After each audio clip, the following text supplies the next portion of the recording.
Kinauning kalayo pasado las 8 ning banggi kang Domingo Marso 19. Ang simbahan kang St. Francis of Assisi sa Barangay Cambalidyo, Libmanan, Camarines Sur. Sa inisyal na investigasyon kang BFP Libmanan, nagluluwas na posibleng ang may sindi pang kandila ang pinunang kang kasulo. Gibo sa light materials ang parokya kaya marikas na luminakop ang kalayo. Apwera sa madistansya ang lugar.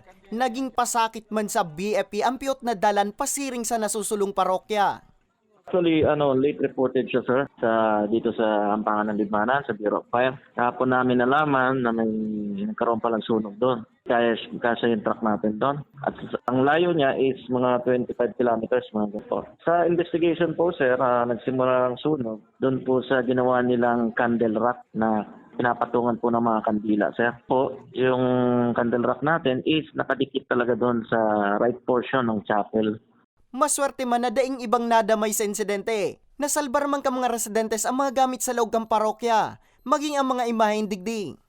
Poko mas o menos alas 12 namang kasubong maagahon Marso 21, nasulo man ang sarong warehouse sa Barangay Cararayan, Naga City.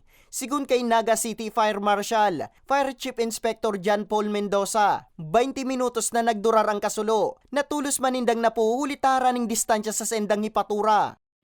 First alarm lang naman po kasi within Naga and dahil man po kita nangaipon ng tabang hali po sa ibang munisipyo.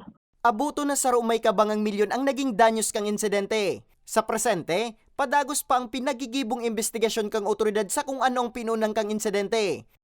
Medyo dakula po yaon po duman duman po sa stock room may mga nakatambak na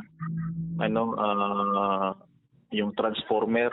Hindi ko lamang po ma-sure kung perang KBA po ito. Pero ang sabi sa kuya, initial is duwang transformer ang yaon duman.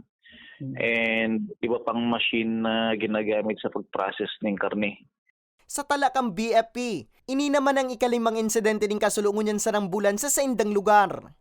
Para sa mga baretang tatak Bicol, Nomer Corporal.